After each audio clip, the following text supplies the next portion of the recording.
Welcome to our channel. Today we how to disable Okta password expiration reminders, full guide step by step clearly.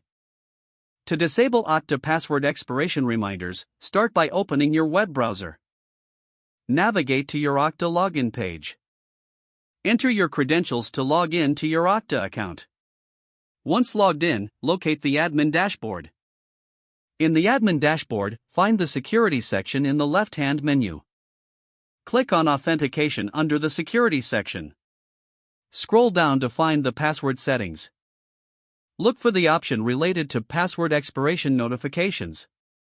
Uncheck the box that allows password expiration reminders to be sent. After making this change, ensure you save the settings. Confirm that the changes have been applied successfully. Log out of your Okta account and then log back in to verify. You should no longer receive password expiration reminders. That's how you can disable Okta password expiration reminders effectively. If the page does not load, refresh the browser or try again in a private or incognito window. Make sure you are using the correct email address, then retype it carefully to avoid small typos. If your password is not accepted, use the reset option and create a new strong password you can remember. Check your spam folder for verification or security emails, then complete any requested confirmation steps. Enable two-factor authentication if available to improve account security and reduce unauthorized access risk.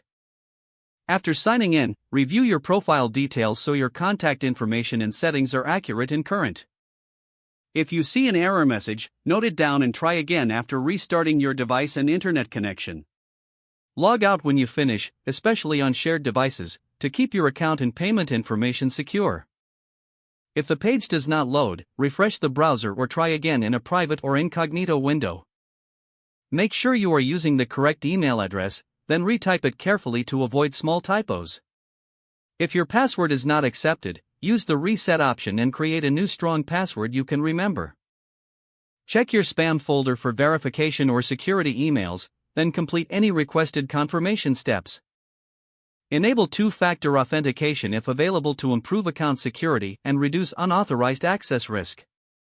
After signing in, review your profile details so your contact information and settings are accurate and current. If you see an error message, note it down and try again after restarting your device and internet connection. Don't forget to like this video and subscribe to our channel for more step-by-step tech guides.